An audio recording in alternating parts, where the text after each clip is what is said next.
బుధవారం మర్రిగూడ మండల కేంద్రంలోని పోలీస్ స్టేషన్ ఆవరణలో నాంపల్లి సిఐ అనంతుల నవీన్ కుమార్ గ్రామాలలో అక్రమంగా మద్యం విక్రయించే షాపుల యాజమాన్యులకు అవగాహన కల్పించారు. ఈ సందర్భంగా ఆయన మాట్లాడారు.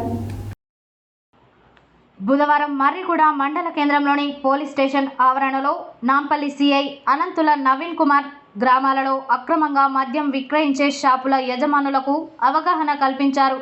ఈ సందర్భంగా ఆయన మాట్లాడుతూ అక్రమంగా గ్రామాలలో బెల్ట్ షాపులు కొనసాగిస్తే చర్యలు తప్పవని హెచ్చరించారు. మండలంలోని పలు గ్రామాలలో బెల్ట్ షాపుల ద్వారా మద్యం అమ్ముతున్న 27 మందికి కౌన్సిలింగ్ ఇచ్చారు.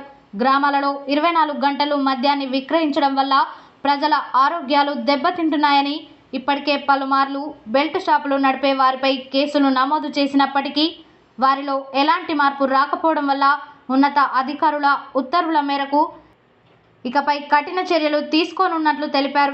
గ్రామాలలో బెల్ట్ షాపులు నడిపే వారి సమాచారం యువత పోలీసులకు తెలపాలని, వారి వివరాలను గోప్యంగా ఉంచబడతాయని అన్నారు.